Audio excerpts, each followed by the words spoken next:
শোনেন, ভিডিওটা ধাক্কা দিয়ে উঠাই দিয়ে না। একটা কথা বলি, আমি যখন প্রবাসে ছিলাম না, আমার অনেক বন্ধু ছিল, অনেক কামান ছিল। এখন নাই, এখন দেশে চলে আসছি না, এখন ইনকামও নাই, বন্ধুও নাই, বা সেই প্রিয় মানুষগুলোও নেই।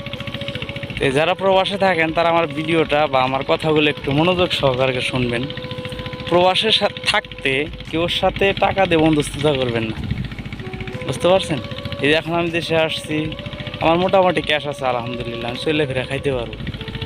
তারপরেও যদি কখনো একটু আটকে যায় না, তাদের কাছে গেলে হয়তো সেরকম একটা পাই না। তা আশা করি আমার কথাগুলো সবাই শুনবেন। প্রবাসে থাকতে নিজের টাকা নিজের কাছে রাখবেন। আর যারা আপনার প্রিয় মানুষ না, তারা কখনো দেশে আসলে আপনাকে হেল্প করবে না। এটা ভাববেন না যে আমি তাদেরকে হেল্প করি, প্রবাস থেকে আমি দেশে যাওয়ার পরে আমাকে হেল্প করবে, কখনোই না। বুঝছেন ভাই? তা আশা করি বুঝতে পারছেন। তো সবাই ভালো থাকবেন।